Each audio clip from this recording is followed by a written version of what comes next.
Yo, Shortbox Nation, this is Botter, and I'm here to tell you right now that con season starts early this year with the return of Northeast Florida's premier anime, comic book, and sci-fi event, Collective Con. That's right, Northeast Florida's largest pop culture convention returns for its 10th year on March 8th through the 10th at the Prime Osborne Center in Jacksonville, Florida. 10 years of Collective Con, they're pulling all the stops out to make sure this is a can't-miss event. And the guest list they got going, don't even get me started on the guest list. I mean, they've got A-list celebrity guests and voice actors from some of your favorite movies, anime, and video games like Elijah Wood and Sean Ashton, Ray Park, Trisha Helfer, Ross Marquand, Max Middleman, and Bo-Katan herself will be there, Katie Sackhoff. Tell me what other convention is giving you the opportunity to meet Frodo and Sam from Lord of the Rings, Darth Maul, and One Punch Man all under the same roof.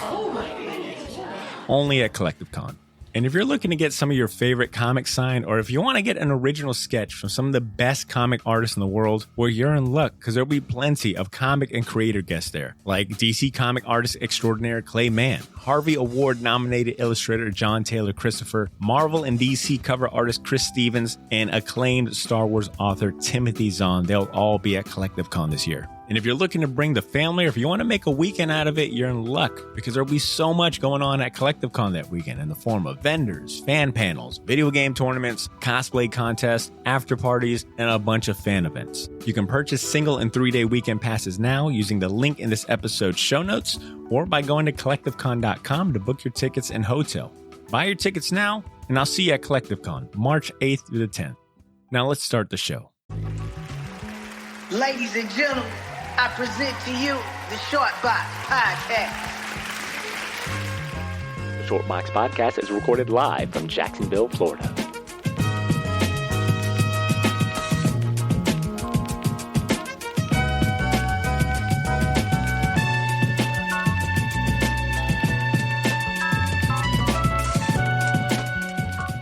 Ashley, you good to go? Yeah, good to go. Fantastic. All right, so you good to go? Never. Okay, awesome. Per the usual. Okay, well, here we go. Yo, Shortbox Nation. Hey there. It's always nice to have you. It's even worse when we're not there. It's invaded your home now. God, it's in your house. Yeah, right? Like, it's like this is grimy. It's like a violation. And not in a good way. I interrupted your flow, Botter. No, I'm going to redo that one. Your 'cause flow. the people deserve that. He deserve a fresh. Muted you the whole time. Don't destroy this. Don't edit this out. No, this is going to be the opener. I'm going to let people know that. I got to let people know that you're back in the most grandiose way, because, you know, the month that you've been gone has been so peaceful. The show has run like a fresh wheel. So Fresh wheel. All right, here we go. Yo, Shortbox Nation. Hey there. It's always nice to have you back with us. And welcome to our new friends tuning in for the first time. Welcome to the podcast. This is episode 343, and I'm one of your hosts today. My name is Botter Milligan, and I'm joined by the full might of the Shortbox crew today. Here in the Shortbox studio with me is the Edbot 5000, a.k.a. Edmund Danzart. Yo. Hey. Oh, you decided to give it stealing. And calling in from an undisclosed tropical island location is Shortbox royalty, people. It's Miss Ashley Laney Hoy with us. Yo! Did you guys plan this in the back? Did you guys actually do some planning? It's like Invasion of the Body Snatchers. All right, Ashley, no, fight it. No, Ashley succumbs to it. Yo. And last but not least is everyone's favorite podcast, Rolling Stone. You can stop asking me when he's coming back, because he's back on the show today. Shortbox Nation, Cesar Cordero is back home. Papa's a Rolling Stone. This is important. I feel I have to address it. Uh-oh. And listeners, you'll hear. And because it'll be impossible for Botter to edit it out because he says it so quickly. He got used to just now saying, I'm here, not we're here. Or it was like, I'm Shortbox. I'm the only Shortbox host ever to have existed on this podcast. I mean, I'm here with my fellow Shortbox co-hosts. This is what I get for leaving. It all went to my head. Yeah, you got fourth billing now. Yeah. Yeah, usually second billing. Yeah, take that, you son of a bitch. Oh my god. To be fair, it's by distance. It's by distance. Exactly. So, yeah, Thank you're the you. furthest away. Thank you. True. He does live in fucking Middle Earth. Like Cesar is literally in Middle Earth. All right. And a heads up that the video version of this episode will be available to our loyal Patreon subscribers, a.k.a. our favorite listeners, as well as early access to the podcast version. So if you want to see our mugs in HD and hear episodes like this before everyone else, consider becoming a Patreon subscriber and feel good about supporting the show and being treated like Shortbox royalty. On today's episode, we'll be discussing the highly acclaimed 2012 Hawkeye comic series written by Matt Fraction and illustrated by David Aja and colorist Matt Hollingsworth. To this day, the series is considered a fan favorite, beloved by many comic fans, including all of us here on the show, and it will serve as a primary source of inspiration for the new Hawkeye Disney Plus series that debuts today. So it's perfect timing if you'll be watching those first 2 episodes this week, and hopefully we can convince you to check out the comic book as well. But before we get into that, I need to remind all you loyal Shortbox citizens that live in Jackson, the surrounding area, that we're getting back on stage next month to record a live podcast, and you're all invited. Come out for a Spider-Man themed live show on Friday, December 10th. We'll be recording the show at the Brian Gooding Planetarium at the Museum of Science and History. Come be a part of the live audience and register for some free tickets by visiting the link in this episode's show notes. You won't want to miss it for the simple fact that you'll get to experience how great I am in person, but also because we'll be debuting a Shortbox project that's been a long time in the making, and it's unlike anything we've ever done before. Get your free tickets and invite some friends and be there for the world exclusive on December 10th. That's my first shameless plug of the day. Stay tuned for a whole lot more. But until then, let's talk. Like you had any shame. Damn it, nothing goes by Cesar. It's so good to have him back. Shameless plug. Oh, guys, I'm so sorry.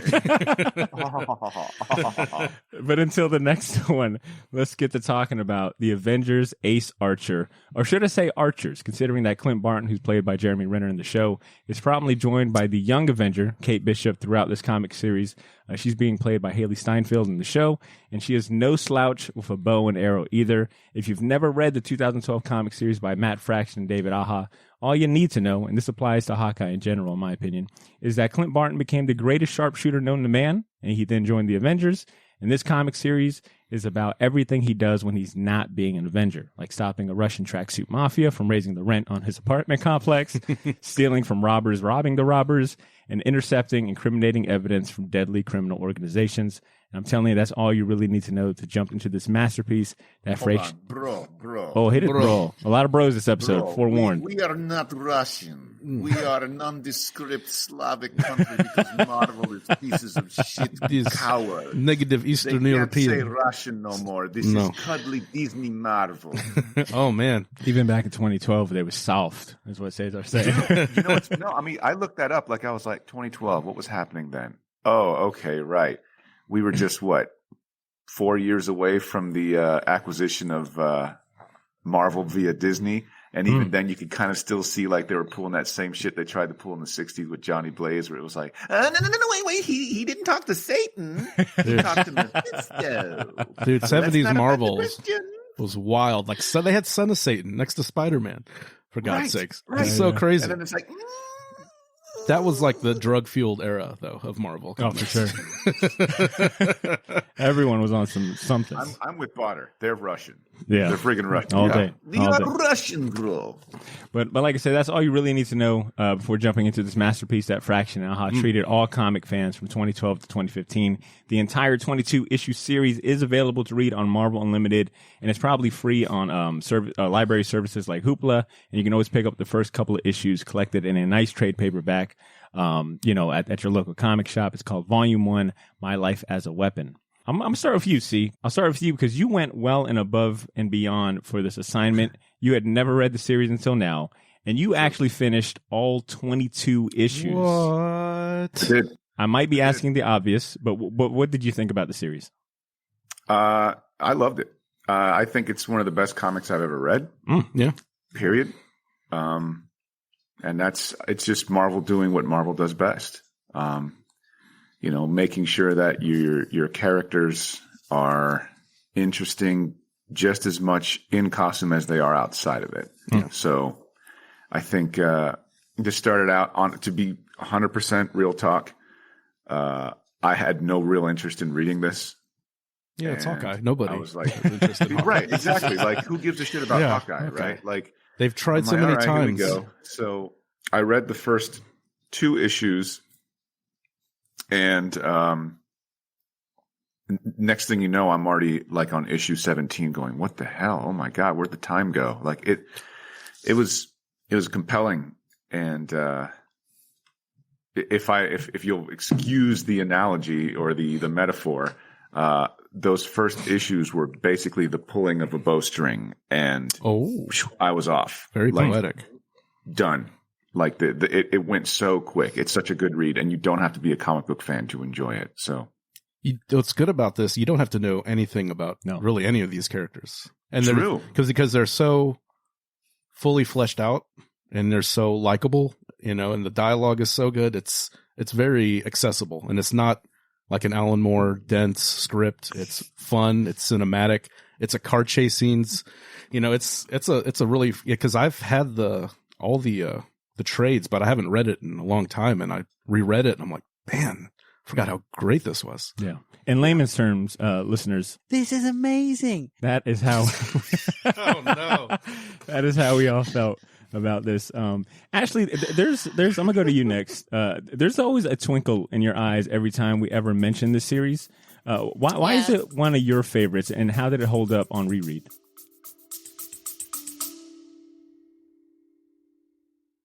Yo, this is Botter. Sorry for interrupting this episode, but I'll keep it brief. I wanted to let you know about a massive sale we have going on over at the Shortbox Store on all of our merchandise and apparel. That's theshortboxstore.bigcartel.com. You can now save 20% off your entire order using the discount code YOO, Y-O-O. So if you've been waiting for the right time to finally buy that gauntlet snapback, or if you ever wanted to buy any of the shirts you see me wear on the podcast, well, now's your chance to get them for a steal. We still have a few sizes left of everything, but they won't last long, and once they're gone, they are gone. And then I mentioned that all of our apparel is screen printed on high quality material. None of that heat transfer or direct to garment stuff. Our shirts are some of the most comfortable ones you'll ever wear, and the hats look even better in person. So wear your support for the Shortbox Nation proudly, knowing that you're going to look damn good doing it. Get to theshortboxstore.bigcartel.com as soon as you can, and don't forget to use that discount code YOO, Y-O-O, to save 20% off your entire order. All of this information can be found in this episode's show notes if you want to get there faster. Thanks for not pressing fast forward. Now back to the show.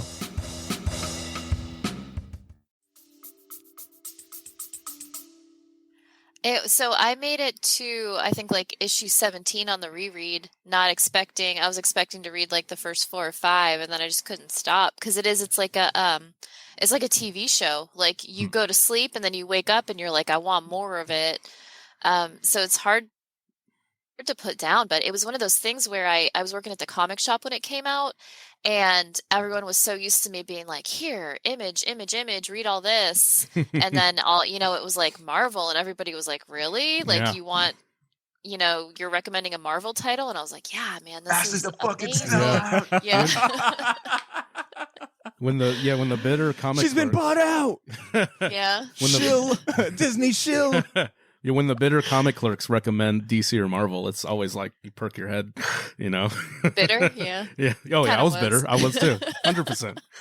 Ashley, is Pizza Dog still a good boy?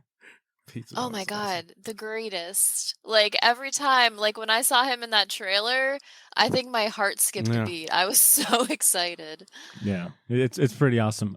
I think I've described, I was talking to C about the series yesterday, and I described it as it feels like the Seinfeld of comic books, with like David Mazzucchelli like artwork, because I feel like David Aja is like heavily inspired by Mazzucchelli and what he was doing. Like year one Batman for sure style. and a little bit of like I think Jim Steranko, anytime I see like really interesting design being done in comic books, because he's an originator when it comes to like playing around with certain design elements and introducing like like marketing design elements and whatnot into comic books. And he throws in those funny, like, those infographic type things where to tell the story. Those are very clever. Yeah. And just, I mean, it's super well laid out. And when you compare it to like, other comic books at the time, the scope on this is so much tighter and smaller, like you think like, I would definitely use the term, street level street level when you compare this to it, because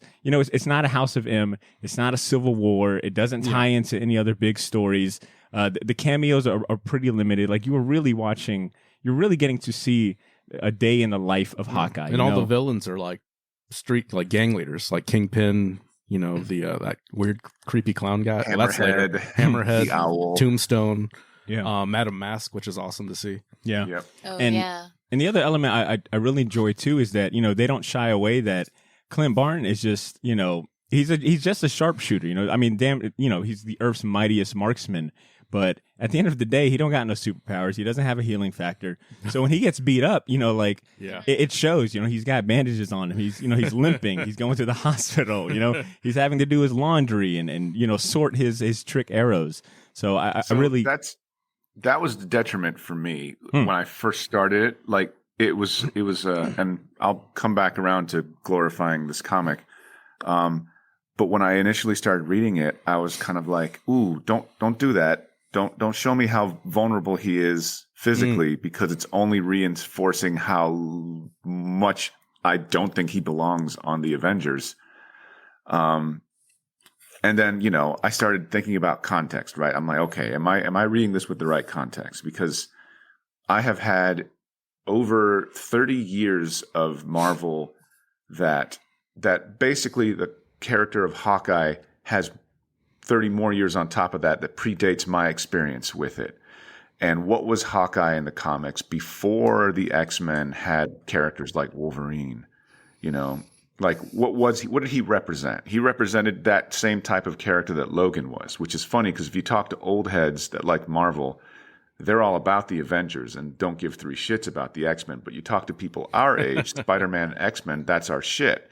So I was like, okay, I gotta remember that Clint Barton was essentially a supervillain at first. He gets recruited by Cap, who's the only member of the Avengers who believes in him. Not only gets recruited, but Cap kind of trains him, like basic training, like military style and fighting techniques. And he goes from being sort of like this Carney? son of a carnival, son of a carny, basically. And now he ends up on a crusading Avenger, right? Like I made some notes in the sense that the whole time there are two things that if I was going to try and sell this comic to somebody, I would say, one, that the best way to describe Hawkeye as a person is that he is a human car wreck, and they say it in the comics. And two, he is a modern day knight. One of the things that's cool about the word chivalry, like if you look it up, it's a metaphor for it literally means horsemen, because knights were the only people that rode horses back in those days. But another definition is transferring your humanity outside of yourself, which extends to my next point, Lucky, or Arrow, whichever you want to choose as the dog, or Pizza Dog, right? Pizza Dog, baby. One of the most common things, one of the most common definitions of the word chivalry is in reference to transferring your humanity to animals. Mm-hmm. And that's looked upon as one of the most human things you can do, is by proxy transfer some of that to animals. And also it's looked upon as something that as a marker of an advanced civilization. So you have a guy who on outward appearance looks like he's got bandages. He's always got bandages on him, and it looks like he's been in a fight. He's a human car wreck. But you look inside the person and they're the most human person you could possibly be in the best way possible. Humane, right? Yeah. And that's essentially going right back to what Marvel does best, human characters. And that I think that's the best way you could sell this to somebody like me, who just would have no problem looking at somebody and be like, why are you reading fucking Hawkeye? That shit's stupid. Like, what are you doing? Pizza Dog. Oh, okay, cool. I'm a part of some sort of movement that enjoys Hawkeye, and I'm in on a thing. Ooh. And then you're worse for not doing it, because it's a good comic book series. It's very good. Yeah, and like I said, he's such a, I think that empathy that you bring up is what makes him relatable, because he's a self-destructive character. Mm-hmm. He seems, he's aloof. He's just always, messing up, but he has that empathy that, when like the lady is getting kicked out of the apartment, he's wanting to help out. And then I think anyone who's had a pet can totally relate to that scene at the vet. What a great scene. That scene had more impact for me than Superman punching Doomsday through 20 buildings. They're the same. Yeah. He and the dog are the same. They don't they have the same injuries? Yeah, they are. Like if you go back to like the first where he's in that same, like he's in traction and they're like, your leg is broken. This is this. And then like at the end, they're like, look, the dog is this. I was just like, oh my God. And the dog's name is Arrow. All I thought of was freaking the Beatles, like, me and my arrow. And like in reference to it's a dog, like I was like, oh man. And another thing is like his reactions, he'll like spike, and it's a very human thing. Like when he yelled at the vet, and then it's like, make it good. And then he's like, sorry, I snapped at you. That was, then he kind of comes down and realizes he messes up. He's unrefined. He's a very relatable, very, like you said, human character. And I think that's what makes this book enjoyable, is because despite, being an expert marksman, people can relate to this kind of his depression, his, almost self-destructive behavior. But, that empathy kind of makes him worth cheering for, worth following. I'm telling you guys, that's like the beauty of this. I look, I jerk off to the Arthur legend. I think that's not a surprise to anybody. It's Parzival, man. Like Parzival is the knight that gets charged to find the Holy Grail. Not Lancelot, not Bedivere. It's Parzival, like the dude that's just like most likely to fucking fail. Like this comic is great. Like it's amazing. Like it's all there. It's amazing. This is amazing. on the topic of supporting cast, I wanted to go to you, Ashley, because I know another series that you've also championed that kind of falls in line with today's topic is the Hawkeye series that follows from this one, which follows, I think, exclusively Kate Bishop, right? Yeah. So I wanted to hear your thoughts on Kate Bishop and her role in this initial run with Clint. I mean, she was always... I think that she was so important because she knew how he was and she just always cared about him. And there were times where he was just straight up mean to her. And she always, just came back around. And I did like her comic. I felt like it was missing him in a way because she was just, she's like so positive and it was just kind of, missing that back and forth. But it was still a really good series. But she was just always like that anchor in this where like, no matter what he did, who he pissed off, like you always knew that Kate was going to be there. Even when she had her shit together. Dog. Yeah. And she's the kid. She's like the 19-year-old kid who has her shit together. Granted, it's she's his and squire. I think you can see that. Yeah, he's got a squire. They have this very kind of almost, and they don't really make it too creepy, but they kind of have this funny kind of flirty interplay where when they're that car chase scene where he's putting on his shirt and she's like just checking him out. And like then he makes that weird line when he's asking her to help, like really awkwardly, what has all those panels, that great page where you could see all the different facial expressions. He's like, I don't want to sleep with you. It's like, what? It's like, where did that come from? Because I think, he sees a lot of himself in her, not just because of their, skill set, but she has that bravado. And then it's kind of like him when he was, I guess, seeing himself when he was more kind of a youthful, idealistic person rather than this kind of world-weary, beaten down, Avenger after all these years. And he's got a lot of respect for her, too, in regards to just her skill level, too, as being like maybe even a better marksman than he is. Yeah, like when they're fighting the carnival, the Cirque du Nuit. Yeah, issue 2. Nice. And thank you. I looked that up. And which is a cool thing because it's a play off of the old Circus of Fear Marvel villains, which I don't think Hawkeye was in, but he kind of has a similar criminal carnival background. They're really anti-carnies, those Marvels back in the 60s. But when she shoots them like right in the eyes, and he's like, they'll be fine. They'll be blind, but they'll be okay. I wanted to ask Ashley a question about there's a line in there where, because Botter and I were talking about it, and I thought it was kind of fascinating. Like, what do you think when Kate looks at Hawkeye, and she's like, "Look, it's not you're Hawkeye, I'm Hawkeye. Together, we're Hawkeye. And I represent everything you want to be, and you represent everything I want to be. What did you think when you read that? Hey, Ashley, what did you think about when Hawkeye tells Kate Bishop that he's everything she wants You to be? dumbass. You know, et cetera? Yeah, no, so that's it's a good question because that was hard for me. Like, I actually stopped and thought about that because I was like, what? Like, she seems like she's got everything together. Like, she's got money, she's got the skills, like, she's, got everything together. Like, what could he have that she doesn't think that she has? I think he's a better marksman. I think that's the whole point, is that on his worst day, she's better than him. But at the peak of his game, there's no one better than Hawkeye. Because thematically, it doesn't make sense, right? But not yet.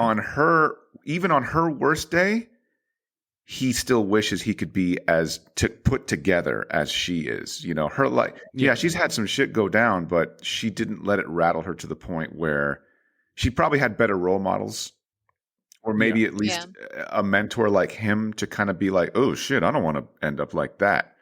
So like they kind of need. I looked at it that way when I saw him basically like, look, you got your shit together, I don't.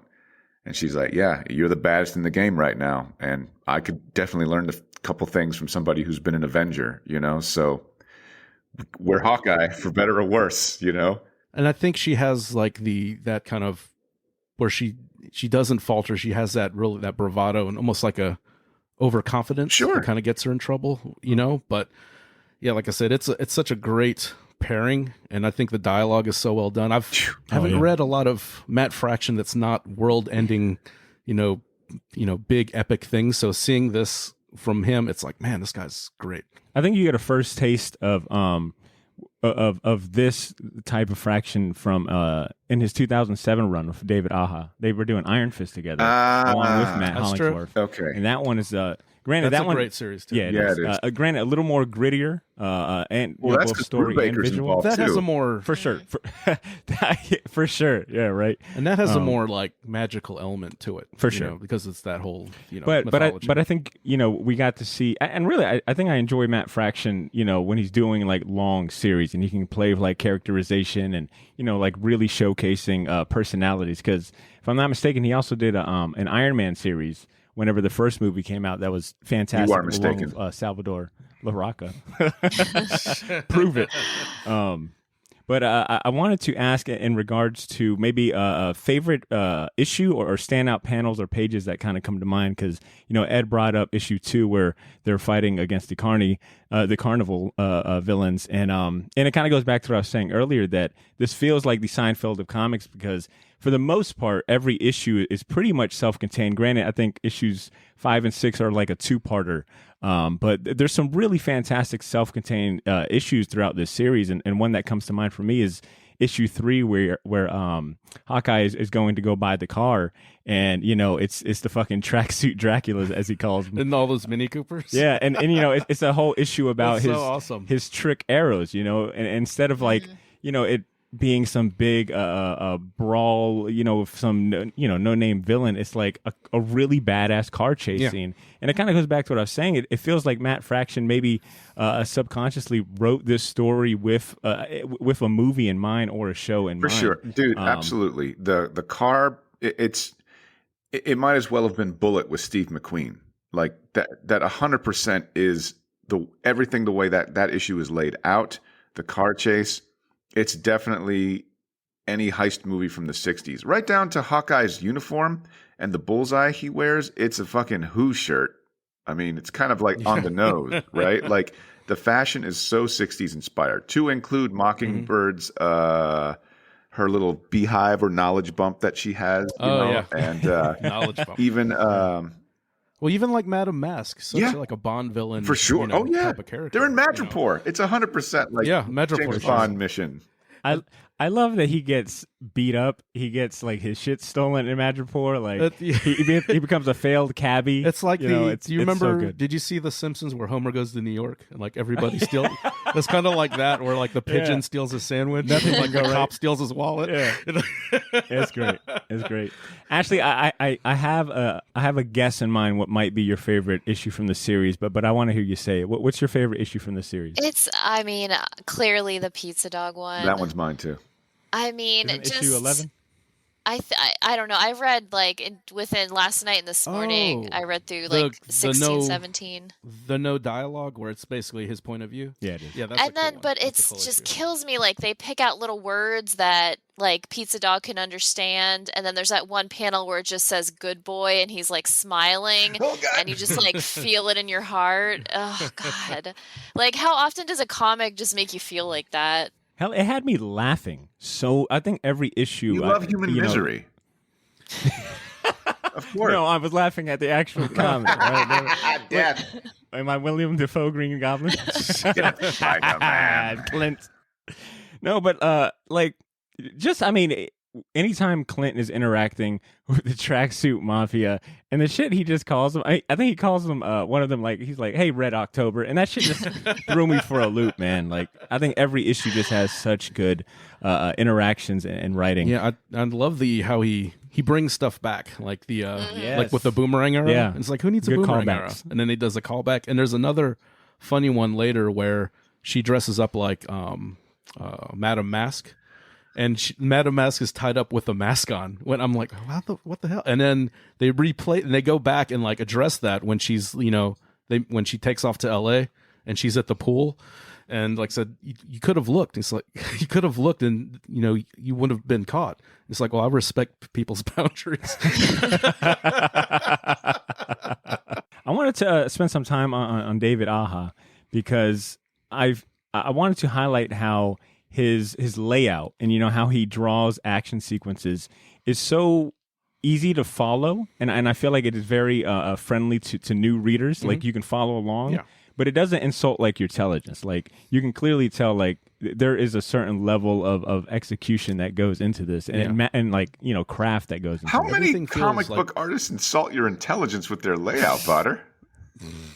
Look, man, I don't want to get into my personal thoughts. This guy's reading like shit like, how dare he?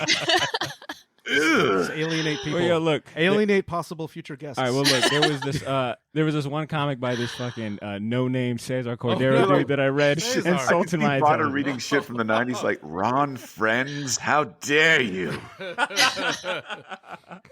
Dick Sprang. I'm offended by your layouts. And I'm gonna give a big shout out to Matt Hollingsworth. Like his colors in this is so amazing, and if you're reading it digital, I think you really get like the full spectrum of the colors he meant to like be using. Yeah, it's like, and it's like I said, simple.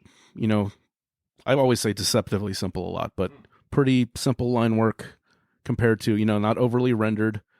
Enough to tell what's going on, very similar line weights, and just those splashes of color. Like it's almost like mood lighting, like when it's like orange, you can feel like, oh, this is like sticky New York City in the summer, and then those kind of orange and yellow things with the purples that pop out, those complements, and then just like there'll be pages that'll be washed in blues and purples, and it's just beautiful flat colors. Doesn't take anything away from distracting from the artwork. It's just it's a masterful job in its simplicity. It was really good. Oh, was that Rufio? Sorry, Ed. Rufio. Once again, listeners, you can get a cameo of all of the short box pets when you become a Patreon subscriber and check out the video. Hit it. Man, Where's he's Sandor stealing at? the Is he show. tearing some stuff up? Oh yeah, Sandor got Is he digging up your kicked back out, end? man. Yeah, he's gone. Oh, cat behind. Cat anus. I don't remember. What were we talking about? The art? Yeah. Yeah, well, I'm gonna be honest. Like, so I got so into the artwork that whenever they had like a guest artist, even I think two of them were like, Yo, hit me with Frank it. Avia or something. Come on. I just skipped them. Yep. I just went through because I was so into this art style. I didn't. It was like You kind didn't of like jarring. Javier Rodriguez? I do, but just not when I'm Ashley, in it. don't You know what I feel mean? bad. Don't you feel bad, Ashley? Don't you? You I want to know did. why? I felt like a brat for Nope, skipping them. Nope. But Nope. You want to know why? Because why? Poor I read the letters. I got so into this, I actually read the fan mail at the end of every issue. They address exactly what you just brought up. Really? So much so, they got so much fan mail that said, hey, stop fucking having these filler issues with these jabroni artists that we don't give a shit about. To the point where Matt Fraction had to address it. Like, he was like, so apparently you guys are, you made it clear to us that made it very clear that you don't mind waiting for us to come back to do the books. Because, there have been some interesting breaks we had to take. But in the meantime, we decided to hire some badass talent to fill in. You were not happy. So you asked us to look, hey, don't give us filler. We'll wait. The comic is that good. We will wait for you to come back. I think the artists they picked to go on the other side of it, I think it's pretty good picks for, keeping that kind of look. I'm not a Javier Pulido guy. Really? I'm throwing it out Dude, there. His new Defenders. Didn't like it. Defenders book? Nope. The new one? Nope. The one that just came out? And I don't like the Spider-Man shit either. You looked at it? Yo, don't worry, Ed. Don't worry, Ed. Yo, he's missing. I fuck did with you even Javier look at it, Pulido. or are you just saying no because it's Javier? Yes. Yes. I'm not a fan. I'm not a fan. I love Javier. I love his work. I'm a fan of his work, but I think I side of Ashley and C on this one. Pale When it got to that, I was like, won't lie, I need David Aja. It's I'm not saying that I would in an ideal world where people can just are robots. Yeah, Aja on the book but comics don't work like that. Oh, I understand how comics work. I'm just saying it was a bad decision. I'm not saying you didn't. I'm just saying in a perfect world, I'm not saying bring in like this, who's who of artists. I'm just, Aja on the book through the whole run, great. But that's just, especially in Marvel and DC, when they're doing 20 other things, just unfortunately, it's just not gonna happen. But I like his work. He's like kind of reminds me of like a Allred, Darwin Cookish, and then some Kirby like with his weird wide eyes. Pulido on the faces reminds you of Mike Allred. In the clean lines, yeah. Darwin Cook, yeah. He's not as I don't like him as much. Okay, but it's a clean kind of like 60s kind of vibe. Also, to it, if he's listening, Javier, your work is amazing, and we would love to have you on the show. Did he steal your lunch money, bro? Yeah, look. So you're telling me that? No, you're telling me that Javier Javier my Pulido. Marvel Unlimited money that I pay every year. Oh no! It equates to like 2 cents at this point. Man, but that's personal beef, bro. But I brought up David Aja because recently he was in the spotlight because he and a few other artists that were backing him up felt that Disney owed him a check for borrowing his design for the show's promotional posters. Tough shit. I don't know if you guys saw the article I linked to. The tone of the tweet, because he did tag it with a haha. Right. So I don't know how like butthurt he was about it. I was thinking the same.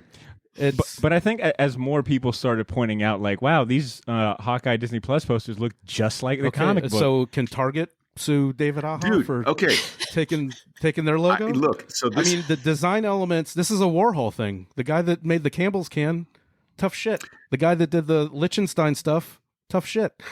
I'm going to side with Ed. And I think it's more egregious because it is a big corporation doing it. That's why people are more like, right. He's getting the way he's getting. They're going to make a new edition of this book. He's going to get a sweet royalty check, and I don't think he was seriously upset. I don't think so I think either. He was just kind of like, and I just think people are taking that. But now if they film it and there's panel to panel, like the car chase scenes, like okay, then we got to talk. Have you seen that car chase little teaser trailer they dropped? I don't even think they owe him for that because look. I'm not saying they owe him for that, but they could say like, "Thanks, Matt," and at the end the credits they can say, "Hey, thanks, Matt." And at the end of the day, they're freelance. True. They are freelance. I know. They do not Legally, work for the House of Ideas. They're not owed anything. They're not fucking company men like JR. Okay, like they are 100% freelance. This is with properties. These are Marvel characters. Yeah, this is Hawkeye. He's been around since the 60s. They didn't make this guy up. Right. And I'm not saying that, I believe fair compensation for the artist's contributions, but I think thou dost protest too much in this situation. And I don't think he's... Yeah, he's not even doing it. It's these freaking dum-dums. Yeah, I think it's these weird trolls. Yeah, he's getting paid. He's getting paid. He's not going to burn that bridge. He took that a Disney job. Bridge. He's not going to burn that Disney bridge. He wants to come graphic back. design for Marvel simultaneously while doing a really badass comic book. So anything that he did during his contracted run is up for grabs because it never belonged to him in the first place. He's going to see some back end on this. You know he's going to. Of course he is. Because they're going to release a new hardcover, $100 hardcover edition that he's going to get. He's going to be fucking rolling in a bed made of money in Spain while drinking sangria. Yeah, and I think it's almost, you can, like I said, I don't think he's that upset about it. I can kind of see where people get upset, but because people get off trying to be fucking punk rock. They do. They're like, yeah, fucking corporations evil. And it's a little white knighting, to me. And I think it's a big compliment. It's a huge. What a cool thing, that this Disney Plus marketing department was like, yo, we ain't got no ideas that top these fucking covers. They perfect as is. Classic Disney. Better shit let's not think outside the box. Let's just do what's been done and be safe. Yeah. That's what Disney's always done. Right. What do we own? What do we own? Well, we own every single fucking Marvel cover ever made. Speaking about the trailer, Ashley, I'll look to you for this one. Based on the trailers that we got and the visuals, the posters, everything that we've gotten so far, are there any elements from the comic that you feel are pretty obvious, whether it be design, characters, tone, etc.? I mean, like as soon as you saw it, you could tell it was the Fraction run. Like you saw the dog, you saw the tracksuits. Like as soon as I saw the tracksuits, that's when I got excited because the tracksuits to me was this is going to be the Fraction run. But yeah, because Ashley has a vitriolic hatred for Russians. But how better do you make someone hate a group of people than by having them like abuse a dog? Oh, like, true. You do that, and then you're like, oh, they're like you can kill 1,000, a whole planet of people. You kick a dog. Shit's on. Shit is on. Yeah, that's literally, what is it? Isn't that a plot device, like writing technique, like kicking the dog, saving the cat? Saving like, the cat. Chekhov's dog. You kick the dog, like you're immediately like, that's the bad guy. Yep, exactly. So Ashley, on a scale of 1 to 10, 10 being extremely hype, how much are you looking forward to the show? I'm as excited as I was for Loki. Just because A I 12? loved the comic So a 12? so much. Yeah. Just because like I was so into this comic. I'm at the same like high expectation. Like I feel like there's no way. I know they can mess it up, but at this point I feel like there's no way they're gonna mess this up. I miss that faux hawk though. We didn't get it in Endgame. Ed, no, we're not. We're was never done. going back to that terrible Come on, haircut. back me up, man. Why not? that I think we should have some of Jeremy Renner's original music in the in the show. Why not have some of his rock and roll? Oh God! Come on. Some of his houses he builds. Oh Look, my God! Yeah. I'm looking forward to what looks to be Marvel's take on a Christmas / Die Hard holiday kind of movie vibe. Now, mind you, that's not what the comic was. No, not at all. No, so not at all. I will say this. If they lean more heavily into a Die Hard thing, then yes, I'm into it. But there's no way they can, and we talked about this last night, there's no way they could possibly do what the comic did. One, because Hawkeye is not a wreck. Yeah. He's a family man. He's not. He's got a wife and kids that love him. They used to have the best hairdo in the MCU. Yes. Ed, I won't let you get that one off.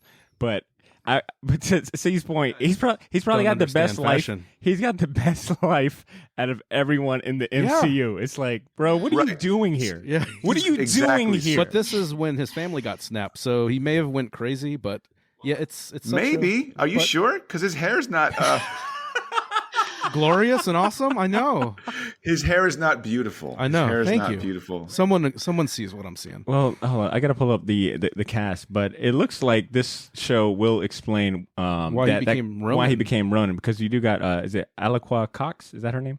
But even then, who gives a shit? He should already be fucked up in the head if you want to make it like Fraction's run. Yeah. right? Then he needs somebody like Kate to even him out. Yeah. Otherwise, she's going to be annoying, and I don't think Haley Steinfeld I don't deserves need that. her as an annoying sidekick. Well, this character is too good for that. I'm telling you now, it looks like that'll be kind of the premise. Is Potter's like, look, I'm telling you now, your wife's going to be I in made the this. show. You guys better get used to it. Your wife's going to be in this doing something. Oh, and Florence Pugh is also supposed to be in this movie as well. Yeah. Remember the credits? Yeah, again. Yeah, so then It won't be exactly like the damn comic book. Let's be real. No, I think I'm not saying it has to be. I'm saying, look, I think I've never been a design-wise, guy that's like, it's got to tone-wise, be exactly like the comic book. It doesn't have to be. But if you get the essence of the character right, you'll be good. And I don't think they're going to get the essence of Hawkeye as per this comic book right. I think it's just going to be like more, they have to lean into the Die Hard thing. They have to, or else it's going to be weird. Like they have to do kind of like the everyman in a really bad situation, type of thing. Right. Yeah, for Right. sure. Look, my theory still stands. Phase 4 is essentially them just setting up the Young Avengers. I mean, Kate Bishop's going to be in here. It already looks like she's taking lessons from him. Eli was in Winter Soldier. Well, the problem is they shouldn't be setting up characters. They should be setting up storylines. That's the thing. Like the original Marvel movies were setting up storylines, potential storylines, like the Infinity Gauntlet, all this stuff. Now they're setting up characters, which is a big mistake. This is 'cause who IP gives farming, a shit? bro. We're IP farming now at this point. We Right, told our story. You see it in Star Wars. It's happening now. That was my IP count. For the Oh record. my god! Oh my god! All right. Well, let's go ahead and wrap up this section. Ashley, I'll look to you as far as recommendations and next steps. What would you recommend to people looking to continue on from that read this Matt Fraction David Aja run? Where should they go next? The Jeff Lemire run that happened right afterwards. No, Written and drawn. Written He and drew drawn. it. Oh, that's no, he horrible. didn't. So I read this run, and then I read the other. I don't remember what the name of it was, but it was just the Hawkeye where it was Yeah, we're Kate just Hawkeye. Bishop. Those are Yeah, it like was- the only two that I've read. I enjoyed both of them. I enjoyed this a lot more, but that was good too. And he's, a part of that. He's not a big part of it, but he's still in it. Oh, But- Ashley, I just want to tell you, I saw he's writing a Batman and Robin miniseries, Jeff Lemire, and he It's did a really cover. good. I didn't I see thought the I could have cover. swore he did a cover, and I was like, oh, why is this motherfucker drawing this? God damn. I didn't used to hate him as much as Ashley, but But I think now Ashley you brought know. that off. Ashley You see rubbed where that- I'm Well- coming from. Now you know. I see it, and it's like he doesn't need to be drawing. He's writing 25 books a month. Why can't he hire an artist? I know, and Come on, bro. that Robin and Batman #1 was really good, and it's I like haven't read it. stick to your strengths, man. Like, stop taking jobs Write from it. more qualified Try people. Some And I'm gonna pull a page from Cesar. Hey, Jeff Lemire, if you're listening, yo, a big fan, dog, big fan.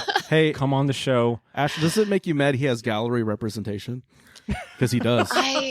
His website. It's Yeah, look, infuriating. You have to contact his agent to get a commission. Because I was going to get a line cat commission for you, but there's a waiting Oh, list. that'd be heartbreaking. know what? Time to throw that in the trash. Oh my God. Potter's like, please, we will throw nothing. Jeff Lemire is going to be a friend of the show. Look, Ed, He's a fantastic writer. Ed- I'm not going to. Yeah. He's No, one of for my sure. favorites. Ed, if we can find Jeff Lemire on Stop Cameo, drawing. I'll go half in on for him to wish Ashley a happy birthday or something nice. Oh, I'm down with that. All right, and Ashley, real quick, the Hawkeye series you're talking about is the 2016 run yeah. I that remember followed the Matt Fraction run. Is by Kelly Thompson and art by Leonardo Romero. Mm-hmm. Yeah. And I'll go ahead and add to your recommendation and say, if you enjoy Matt Fraction and David Aja and Matt Hollingsworth together, it's definitely worth checking out their Iron Fist series from 2007. It is infinitely better than the Netflix series, of course, but it was also co-written by Ed Brubaker. And yeah, it's, like I said, a much grittier story and visual compared to Hawkeye, but just as good. Highly recommend it. I would also recommend Born Again. Daredevil's Born Again. That is, I mean, a it's damn good essentially point. the same art style, Shit, same art style, same kind of premise, right? Guy's life So goes does fucking Aja completely owe wrong. Mazzucchelli money now? Right? Was it? Yeah. I mean, artists take things from other artists, and that's just Yeah, the way pay it him. works. Haha. Yeah, I know. It's like, I mean, who doesn't? The whole everybody takes their influences, and maybe not as blatant as what Disney did, but yeah. I mean, if we're gonna play that game, Yeah. Hashtag Mazzucchelli Mom Spaghetti. we're just gonna put money at Kirby's grave for the rest of the time. No shit. All right, I think we've said everything we can say to convince you to check out this comic book, Shortbox Nation. So I'll close out this part of the show by asking our listeners to chime in. If you've read or end up reading this series, tell us what you think about it. Read it. Shoot us a short. Yeah, there's no if. You have to. You have to read it. Yeah, I know. This is not. This is not a. This is mandatory. Yeah, mandatory at this point. Homework. It'll be a quiz. Yeah, and if you end up reading it, please shoot us a short email to read on next week's episode by writing into the shortboxjacks@gmail.com. And it's now time for our first regular recurring segment, Shortbox Nation. It's time to make a choice. And if you've been listening to this show long enough, you know you've only got two options when it comes to this part of the show. You can either have a mouthful of teeth or a fistful of comics. Fistful of Comics is the part of the show dedicated to all you Wednesday warriors who loyally visit your local comic shops every week. Think of this as a show and tell highlighting only the best new comics on the shelves right now in hopes of making it that much easier for you to grab a fistful of comics next time you visit your shop. This segment is sponsored by Gotham City Limit, Jacksonville's premier shop for comics, toys, collectibles, and more. If you live in the area or ever find yourself passing through Jack's, stop by the shop on Southside Boulevard and tell them the Shortbox sent you.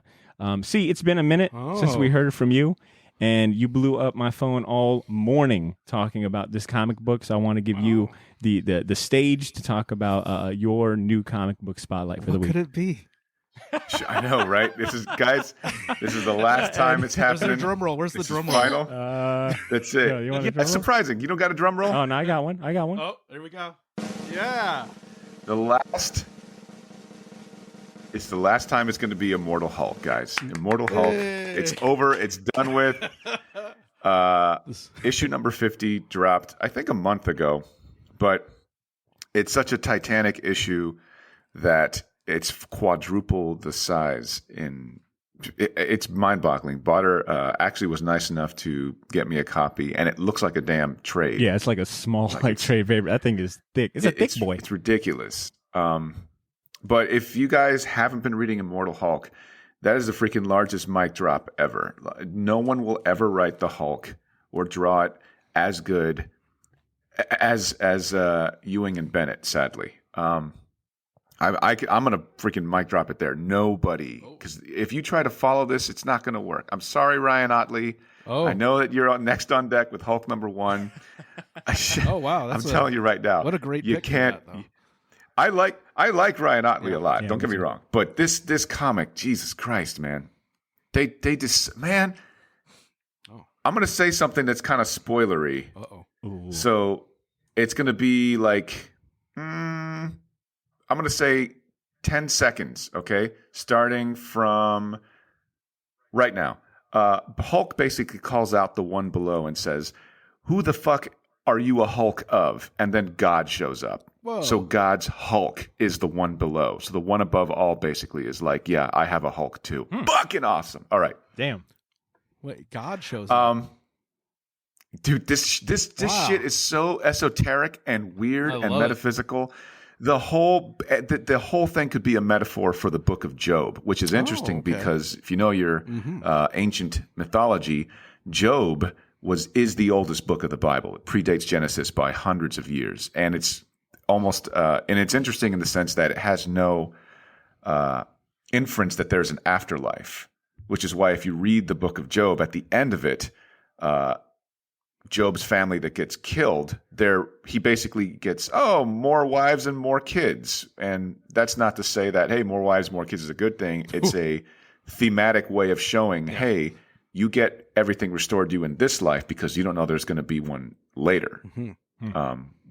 So, and they kind of do shit like that in Hulk, which is like, what the fuck? You have to remind yourself that you're reading the Incredible Hulk. Yeah. Like this green ass fucking weird character. Who wants to be left And they're alone, sitting here- jumps really far.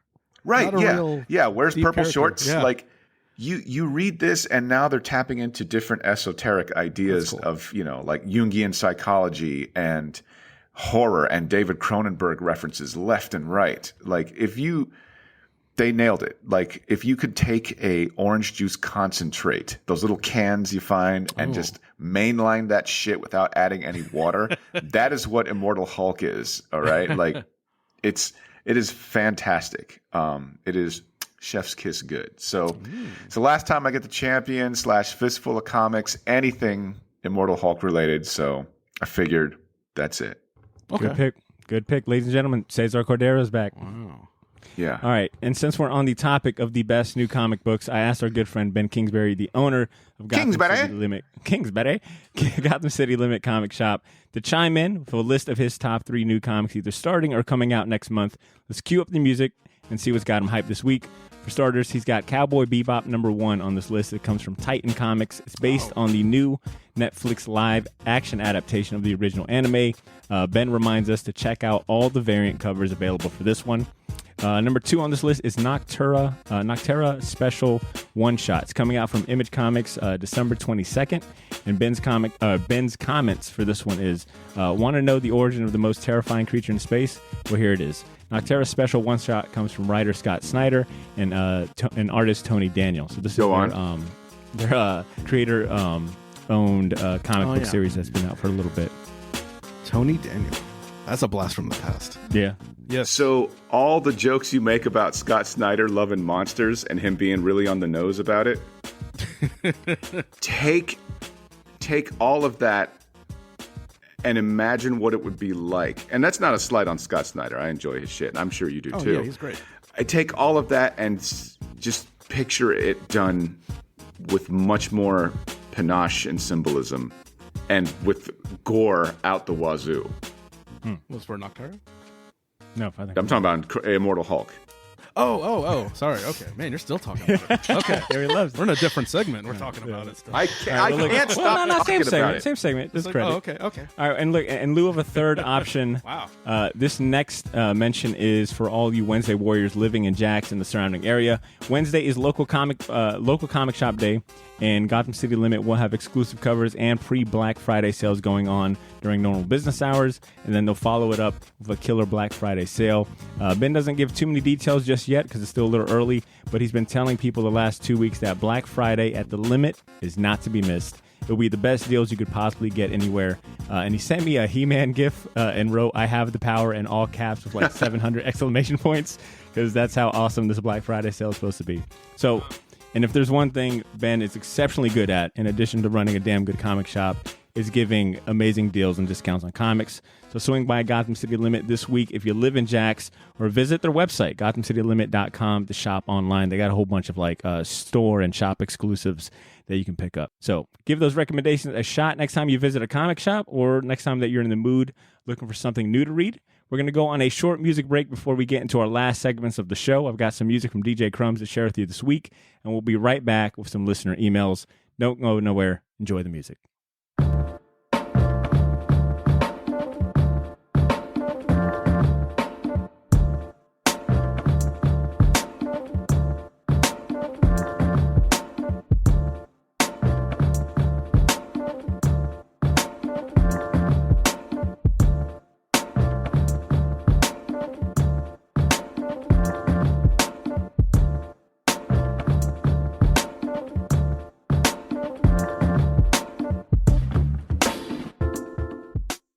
Cats do you have? Pets, 5 cats and 2 dogs. 5 cats? God damn. Do you still have the orange game guy? up?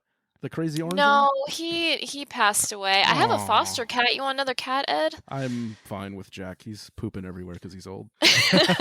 Yeah. He's great, though. I love him. But, yeah, he farts like a cannon. I didn't know cats farted. But I swear to God, it's like, brah! I'm like, what the fuck? I thought a bomb went out in my house, and it's like a pile of crap on the carpet. Like, oh, Jack, no! He's 15. What are you going to do? He's 15. He's an old man. Man. When I'm that old, I hope I can just shit whenever I want. It's your right. It's my right. I've lived long enough. I've earned this. I was doing that at 15. So, whoa. Speaking about the short box Pet Avengers, actually, I think I'm down to like the last 2 or 3 sets of the Pogs. Oh yeah. Yeah, once they go out, I mean, it's a limited. It's a collector's edition. So I'm almost a out. collector's item now. Oh yeah. Wow. You're right. Gone. Yeah. R.I.P. Yo, I know. Shout out to Gracie. Pour one out. Here, Ed, Pour one out. All over the computer.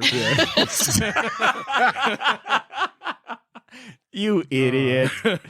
All right. Yo, Shortbox Nation, once again, the music you just heard was by DJ Crumbs. And, he's more than a DJ at that. He also dabbles in making comic book art, and he makes his own variant covers, too. You can check out his work and music using the link in our show notes. And a big shout-outs to Crumbs, all right? Yeah, for sure. Yeah. some of his horror comic covers are pretty freaky, man. So shout-outs to Crumbs. We appreciate the music. We're going to read some listener emails. We got 2 emails, both of them being from returning and longtime friends of the show. See, if you don't mind doing us the honors, how about we start with T-Mix's email? No problem. I got T-Mix here. He starts off with, yo! What up, Shortbox? So yeah, Google Translate butchered the shit out of that Spanish, but that's not your fault, Potter. Cesar's clearly to blame. But don't let the record show I didn't call him a whore. Google did. T-Mix. I don't know. I mean, it translated what you wrote, buddy. Right, bro? But no, I do agree. I did not do shit, bro. Look, had Cesar been here, I would have had to resort to Google Translate. I know. So I feel you, T-Mix. It's your fault. Yeah, true. It is. Disney Day got me hyped for a few things, but I gotta say, Obi-Wan is the show I'm looking forward to the most, especially that Hayden is coming back as well. If the writing and storytelling is as good as Mando, it's going to be hype. Disney trilogy be damned. The next best part of Disney Day is that Shang-Chi is finally available. That's true. The way y'all described it is on point. Action scenes were the whole different level than anything else. And there's a motherfucking dragon. Holy shit. Things I didn't know I needed in the MCU. All right, let me see if I can fucking handle this shit. My screen is very tiny. Mira, César, espero que te gustó mi campeón anterior. Y si no, vaya pues, come mierda, coño. Okay, I guess I will.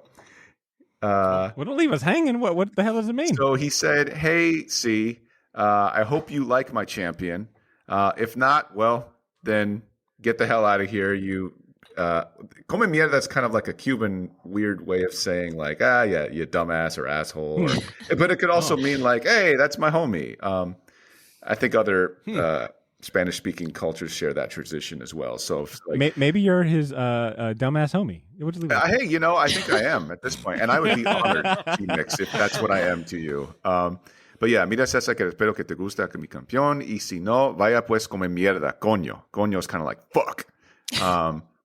I'll leave y'all with 2 champions: the new Spider-Man trailer and Cowboy Bebop on Netflix. The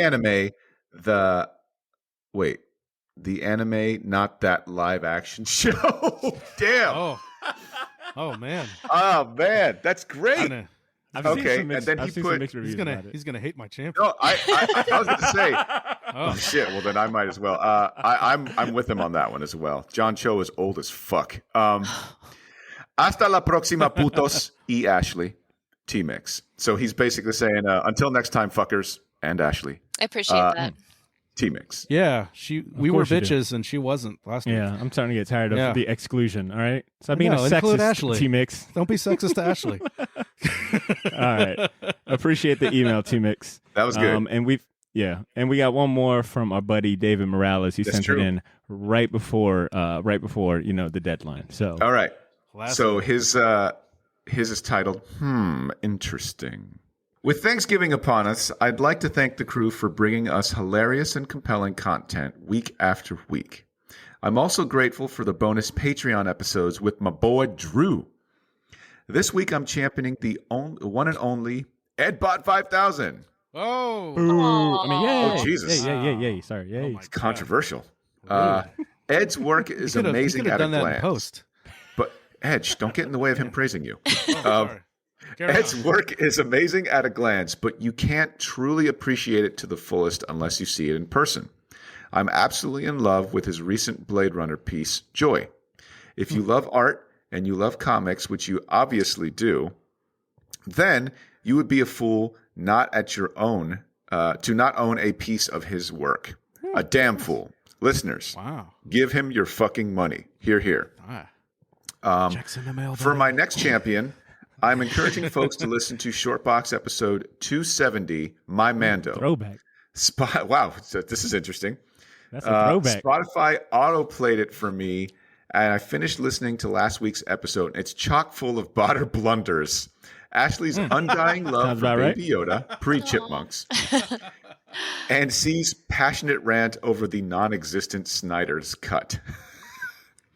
Lastly, throwback for sure. Lastly, I would be remiss if I didn't recommend a drink for this holiday season. If you're a gin lover like myself, I am indeed, David, pick up a bottle of Roku Gin by Suntory. It's not the most extravagant gin, but its light floral notes, clean finish, and cool $30 price tag make it a solid choice. Gobble gobble, Shortbox Nation. Insert an appropriate mouthfeel comment. What now? I don't know. I've missed a lot since I've been gone. What is a mouthfeel comment? He said a beer had a full He was describing mouthfeel. He was reviewing a beer. He said it had I think. Yeah, something like the mouthfeel was one of large his mouthfeel, attributes. full mouthfeel. I did? Yeah. Warm? No. David sent in an email a few weeks back, and he championed a beer, much like he championed this gin drink, and he described the beer as having a full mouth feel. Yeah. Or something about a mouth feel, and we asked him, well, what is a small mouth feel like, Yeah, it was, so that's the joke. It's uncomfortable. Like, when I read that, I was like, does he want like what's going on? No, he didn't want that. Like a blah, blah, blah, blah, blah, blah, blah. Knowing David, he definitely wanted that. So, thank you for fulfilling his wish. Thank you. You're an alcoholic. That's why he enjoys my work so much. Yeah, well, first of all, he's wasted. I don't want to gloss over the fact that he did. David did end up sharing that was nice. Pictures, and I think he recorded like a video of him getting wasted. He didn't add any music though. It was just him breathing very heavy, looking at this very awesome print. I'm just happy that awesome. his champion was us. Yeah. He championed an episode of the show. He's the only one that doesn't really insult us on our emails. Oh, wow. Yeah. It's the alcohol. He's a happy And drunk. we still make fun of him. Well, we still make fun of him. To his point, I wanted to mention that the episode that he that Spotify autoplayed for him, episode 270, My Mando, which is coming up on its 2-year anniversary, which oh my God, it's been so long. It came out November 27, 2019. And check out the description. The crew reviewed the 3rd episode of The Mandalorian, of course, season 1, and catch up on this week's latest headlines and news. Ashley also reveals the next Patreon gift and explains the origin of her beef with James Franco. Oh. It's been going on for years, yeah. I don't let stuff go. Very well. I guess I just don't let stuff go. All right, that's our emails for today. We'd love to have some more to read next week, Shortbox Nation. So write in with your thoughts or recommendations for us to check out. You can write a short email to theshortboxjacks@gmail.com, and we'll read it next week. It's now time to champion some great entertainment from across the larger pop culture universe. Kids, grab your coins because only the best of the best get talked about in this last segment.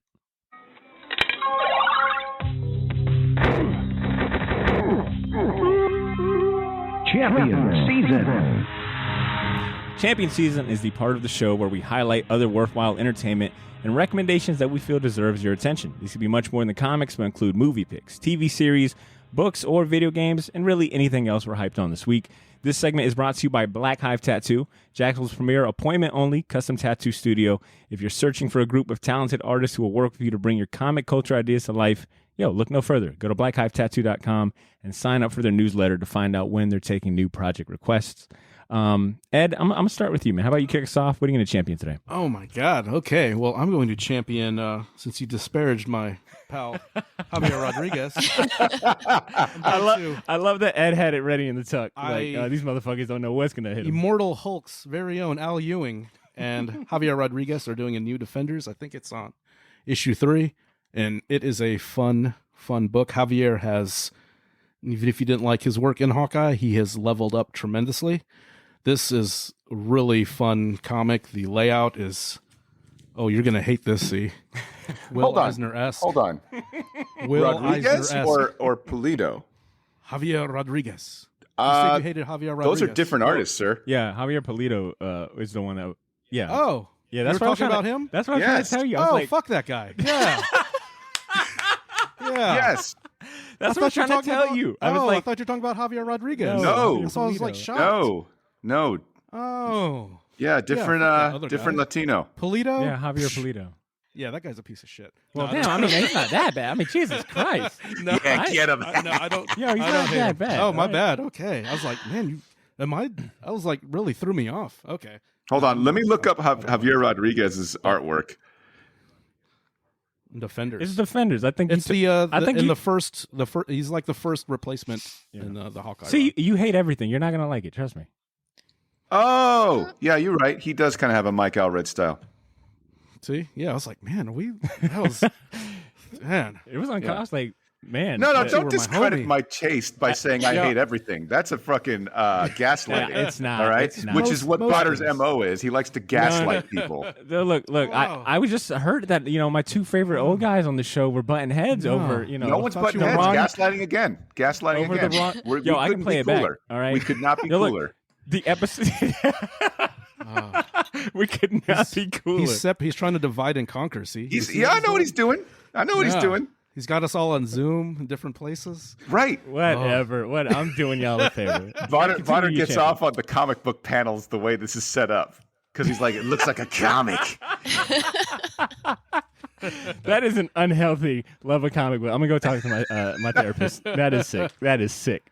Yeah, it's a fun book. If you like any of the take the Netflix Defenders aside, if you like that kind of just fun, just kind of that interplay between Silver Surfer and whoever is in the group at the time, this one includes, Doctor Strange, of course. He kind of Wait, did this guy do the history of the Marvel Universe?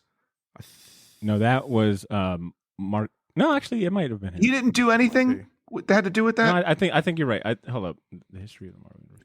I think it is. Ed, go ahead, keep going while Barter's yeah, fact checking me. The Masked Raider, which is a cool character, Harpy, which I've never seen before. I guess it's Betty Banner's new form. Yeah. And Cloud and Silver Surfer. So it's a fun group. It's very, like I said, if you like kind of that big Kirby stuff, these colors are super awesome. They really pop. I'm not sure. I think he might be even doing the colors as well. Wow. So like I said, this is just a really cool, like I said, I don't get a lot of Marvel stuff, but this one, I'm on board for it. So yeah, I recommend that. It's great. Fact checking Frank chiming in here. It was Javier Rodriguez that did the history of the Marvel Universe. Yeah, I like that shit. Oh, okay. Oh, cool. See, Potter, stop trying to I'm cause problems. I'm not. Yo, nobody I'm lied. not doing- Don't anybody lie to the I'm not match. doing anything. I'm not doing anything. But did you hear when Ashley said, "Suck it, Eddie"? Oh my gosh. Whoa. All right, thank you, Ed. Oh wait, you got that's anything it. else? Can you talk about your Gold Belly purchase? Okay. Just real quick, I just want to this? hear it. Okay. So, so the Instagram target marketing got me again. He said, "Hey, you look like a fat piece of shit. Here's a Too harsh. a pie cakein. Have you heard of this? It's a pie and a cake. Yeah, it's basically you've heard of a turducken. Turducken? Yeah, it's basically A brookie and all it's that a shit. pecan pie, a pumpkin pie, Oh, spice cake, and an apple pie topping. Oh shit, And that sounds the good. Cinnamon buttercream, like God. this layered cake. It's like it's like a big coffee can God size. damn. So there's a company that basically any like boutique places around this, like they have different regions. So they'll send the stuff to you in dry ice. And this one, is from New York. So like I said, I got it Friday. I was so excited about it. I ordered it Wednesday. And it's all I can think about. It's just, it was great. I didn't get any work done. It was awesome. And like Friday, as soon as I came home from work, the UPS lady walked up and handed me this box. Oh my God. Was it greasy? Was it like a greasy, dripping ass box? No, What? it was frozen. It was frozen solid. What are you talking about? Well, I mean, it could have been, I don't know, like No, oily they and greasy. ship it- Jeez. no. Butter, They why do you ship want it to in eat a- the symbiote? Yeah. Yeah. So I it's think I shipped see in a dry problem ice, here. And it's like deep frozen. So it's, it was still, the dry ice was still, ice when I got it. And had to let it defrost overnight. And then, oh my God, I was in a sugar coma yesterday and it was awesome. So yeah, Butter's like, Gold did you let Belly. it consume your body and let you web sling at night? Oh man, yeah, it was awesome. Thanks for following my Instagram. That's nice. Yeah, it looks so good. So Ashley, you saw pictures of this. I made a movie. I was like literally. Yeah, I made a drooling. TikTok it was so of it. Good. All right. Ashley, how did it visually compare? How did it visually compare to the cinnamon buns that you had in Alaska? It was way more exciting. Yeah, It had This is like more all stuff. these layers. It was like it made me hungry. I Every- was like every bite. salivating. Every bite is an adventure. It's great. He's like, Ashley's oh, like, God, so good. why don't you bring up your gold belly? Yeah, bring up your gluttony. You I mean, fat I've been pig. obviously thinking about it. Yeah. Ooh, you know what, Ed? If you'll send me a link to it, I will order one for our short box holiday party. Oh, next month. shit. It's a Dang. $100. Ashley, coming through in the I will- clutch. This is I will recorded, Go to right? Publix and Yes, it's stack recorded. 3 pies together. Okay, we have witnesses. Rufio's a witness. Wait, did you hear what Ed said? No, what did he Ed say? said it is $100. It's $100. And as soon as he said that, I said, I will just go to I Publix. will go to Publix and stack 3 pies on top of each other for $10. No, look, no. If it's $100, here's what I'll do. I'll get you a refer you coupon. Okay, deal. But here's what I'll also do. I'm going to take it out of your pay. Oh no! Shortbox patrons, did I tell you where your money goes? It goes to helping us improve this show step by to step. get a turducken dessert. Oh, That sounds I'm telling great. you, it's if you like all that stuff. I do. If you're not allergic to anything, I don't think it so. is I don't care if I am. amazing. I want it. And it's Fuck it. Bring it yeah. on. And this is from some like world-renowned pastry chef, Zach. Who are you, Potter? Oh man, I don't care if I am. he's got secret. He's got secret money. All right. Well, look. No, I'm serious. Send me a link. Hopefully, Shield I can. I'll Black find. card. I'll find. The Shield Mastercard. I'll find a coupon code, and our Shortbox holiday party will just be us sleeping on the mics because of the diabetes. They do a Christmas one. Oh, well, consider done. See, it's meant to be. All right. See, what are you going to champion today? So I'm going to champion two things. One is the show Midnight Mass on Netflix. Oh, I want to see that. It's Ashley championed that. Yeah. Did you? Yeah. God damn, that shit was good. I already rewatched it. It's so good. I'm watching The Haunting of Hill House now for the first time, and I fell down. I love Mike Flanagan. I thought Dr. Sleep was great. I thought Midnight Mass was awesome. I recently watched the little B movies that he kind of cut his teeth with when nobody knew who he was, which include the prequel to the piece of shit Ouija board movie they made. If you don't watch the actual movie, watch the prequel because it has basically everyone he normally works with, like his wife Katie Siegel, who's in Midnight Mass as as Aaron. Peg Bundy? No, that's funny. That is her name, isn't it? Okay. All right. Seagal. That's Seagal. This is Siegel. There's different brands of Judaism within the name. Two different birds. Okay. But God, Midnight Mass was so good. So good. And my next champion is a Eric Powell Goon graphic novel called Lords of Misery. It's fucking fantastic. And we were talking about paying tribute to the grave of Jack Kirby. Eric Powell does it in spades in this, and it's one of the best Goon comics I've ever read. And it's from his own line, Albatross. He's released, if I'm not mistaken, 4 Goon books through that line. Did you get the Ed Gein book? I was about to say, did you hear what happened to Eddie Gein is another fucking awesome book that I just finished. And actually it was given to me as a present by a faithful listener. Shout outs to Cassie. Shout out to Cassie. And where's my present? Who's also a huge fan of Last Podcast on the Left, which is I'm sure where she heard about it. But that's where I heard about it. Yeah. Yeah. Have you guys read it? I've seen Ed Gein comic the cover, but I haven't read it. Oh my gosh, it's totally worth it and completely affordable. And ridiculously disturbing. And Eric Powell's artwork is so good, and you not once feel like he's glorifying Ed Gein. Like you do feel like you're reading a sort of crime novel. That's what I'm afraid of with these like serial killer kind of books and stuff. I always feel like that kind of, it makes me feel a little weird since it is a real because person, people died and like there were casualties and they relatives of them are still around. Right. This doesn't feel sort of exploitive in that way. It's good, and it's written by one of the foremost, I guess, authorities on the case. He's been studying it for a while, and a lot of Eric Powell in my champions, and coupled with Midnight Mass. So Eric Powell's the new Immortal Hulk. I mean, just saying this will be saves our champion for the rest of the time. I'm just saying. That's funny. No, it's gonna be the goon. Everything now. Everything. That's a good one. All right, Ashley, what about you? What are you going to champion? So I just want to preface this by saying, like, some weeks are better than others. Like, some weeks Midnight Mass comes out, and then some weeks you don't, get things like that. But I like Cowboy Bebop. I like it. I have no problem with John Cho. I think he's like attractive and charming, and like, do you see him fighting? Like, he's like, I don't know. Right. I got it. I've only watched the first episode, and I honestly like, as far as anime adaptations to live action, that's a tough thing to do. Yeah. And I haven't seen the whole thing. I know they changed some stuff, but in the grand scheme of things, this is only like a 20-something episode anime. It doesn't have like years of, Dragon Ball existence. It's like a very short, very cult following. I thought, and the bar is kind of set in a weird place for this, but I thought for what it is, and I liked kind of how cheap some of it looks. Yeah. Like in the casino, it looks like this is like $10 set.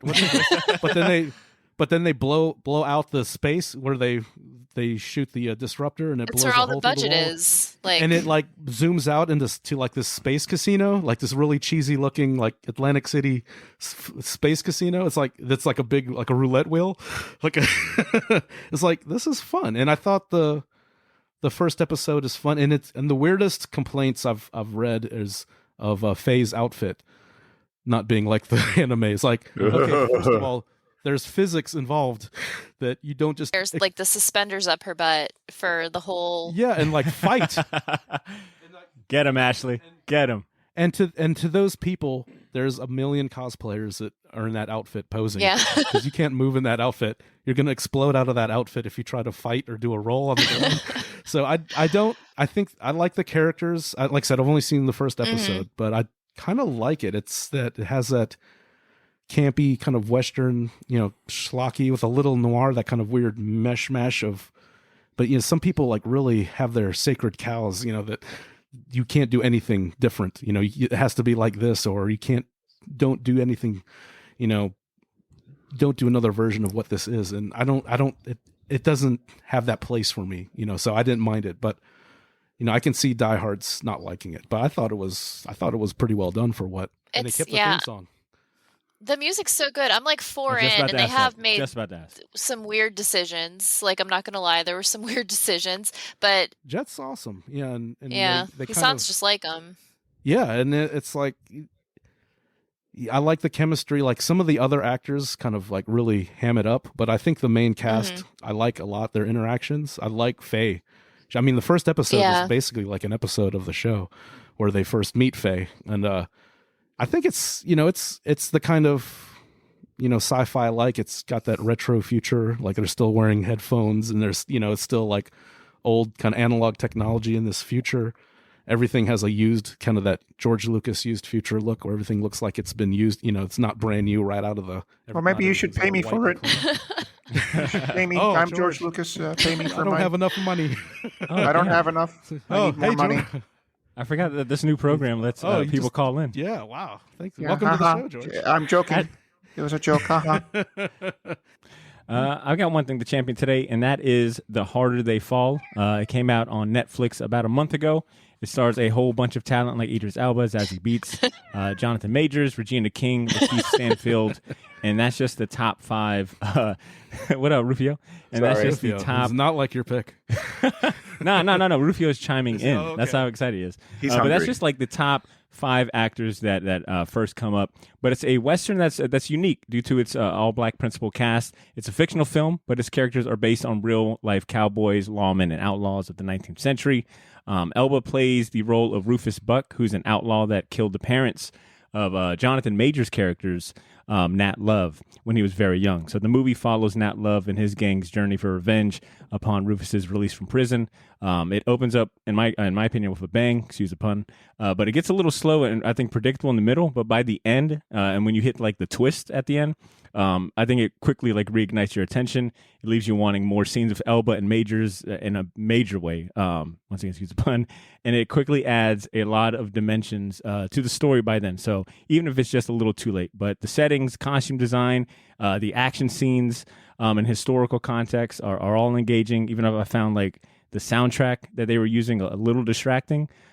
Overall, it's well worth a watch, and it might even, help justify why you're still paying for Netflix, So check out The Harder They Fall. That's what I've got, The Champion. And since this segment is brought to you by our good friends over at Black Hive Tattoo, here's Nick Wagner, the head honcho of Black Hive himself, giving us one last recommendation for this week. Here we go. Hey guys, Nick Wagner from Black Hive Tattoo here with this week's pick. Something a little different. Instead of something specific, I am going to champion a comic book company called Aftershock. I got turned on to when I saw a one-shot called God of Tremors during October. An advertisement in the back led me to something called Beyond the Breach, which I'm reading now and really liking the art and really liking the story. But they're all out, so I'm reading them all at this point. And there's another ad in the back of this called Out of Body, and the art looks cool, and the marketing is amazing. So it just keeps taking me from one thing to the next thing to the next thing. If you're into Lovecraftian, monster, horror, or sci-fi, that seems to be their bent. It doesn't look like any superhero stuff going on, but if you're wanting cool stories and a little unusual art, like different and varied, I'm liking it. Give Aftershock Comics a try. All right, that's it for this week. Thank you, Nick. He's so unassuming. I love it. and I got a cosign, man, like between Aftershock with what is it, Chicken Devil or Devil Chicken, and other indie publishers like fucking Vault, AWA. I mean, it's definitely a good time. God, it's happening. I love it. I love it. Potter is getting further and further down the well. Indie guy. Pretty soon he's going to be like, Marvel? What is Marvel? I'm too busy reading Testicle You think I'm a City? Disney shill? But yeah, to Nick's point, Aftershock is doing some really awesome stuff over there. But that's what we got for Champion Season, and which means that we are getting ready to close out the show. But first, I want to hear one thing that you learned this episode. Ashley, help me close it out. What's one thing you learned this episode? Oh, okay. So one thing I learned is with this new segment, you always throw it to me first. Oh, see, you missed the... I think this is the first time you're here. I have no idea what the fuck was happening right now. Yeah. We're just closing out the show. Something funny. The wrap up. What the fuck is this shit? This is Mr. Rogers bullshit. Wait, time out. We did this before. We were doing this in the intro a while back, and then we just got rid of it. But I'm bringing it back. What did we learn? Yeah, so, okay, mine is I learned the cost of a gold belly pie cakein. Nice. $100. $100. Nice. That's a good one. That's a good one. See, what about you, man? What you learned today? I learned that someone who I thought was a friend for a long time has been trying to gaslight me and Ed for what appears to be the majority of the show. Wow.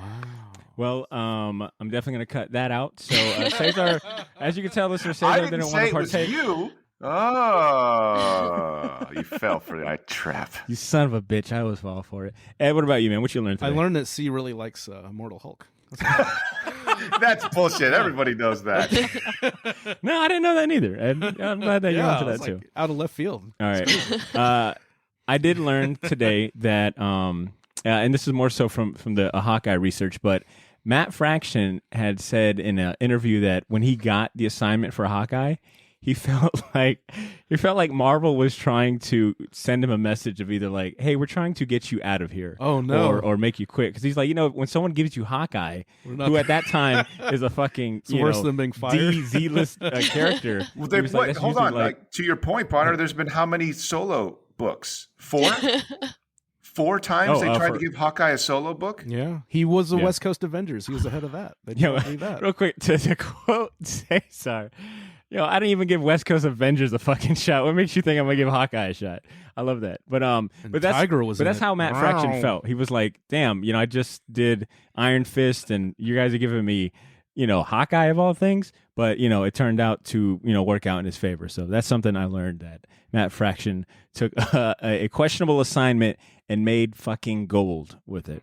So that is what we've got for you. A short box. Wait, were we supposed to talk about Hawkeye? Is that why you wanted us to ask us what we learned about Hawkeye? No, dude, no. Whatever you learn. I mean, dude, don't get away with this bullshit. You give us the question and then you answer it. You haven't been here for the last 2-3 episodes. This guy goes like this. He goes, "Hey, what'd you guys fucking learn?" And then we're like, "I don't know. We have underwear. Who gives?" And then you're like, "Well, what I learned was Hawkeye was a very implementing." Originally, I think it was just industry. Ashley. No. Originally, Ashley and Ed Ashley. understood the assignment. There was no been assignment. Here, I can check the notes. There's no "what did you learn" on there. There's nothing. God dang. He's trying to divide us still. See, right? No. I see it now. I'm part of it now. If you guys don't get your act together before the live show, I swear to God, I will cancel. Gonna get some scabs to replace This is it. wonderful. Potter's going to eat the pie cake in front of us. I learned that this is the best day of my life. I'll take it. All right. Well, there you have it, Short Vaccination. Thank you for hanging out with my dysfunctional family this week. Tell us what you thought about this episode or what you think about the new Hawkeye series. Creep into our DMs on social media or send us a short email to read next week. We'll be back next week, actually, with our friend Warren Evans, a.k.a.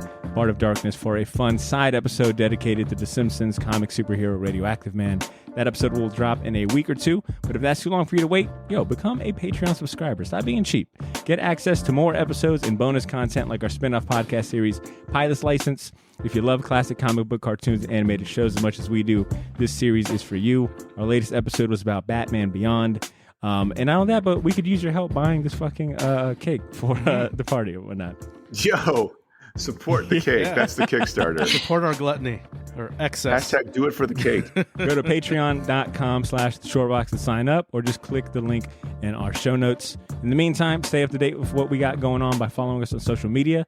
Register for tickets for our live show. That's December 10th. It'll be a Spider-Man themed live show to coincide with the No Way Home movie that'll drop a week later. But most importantly, take care of yourselves. Have a great day, and please continue to make mine and yours Short Box. We'll talk to you soon. Peace.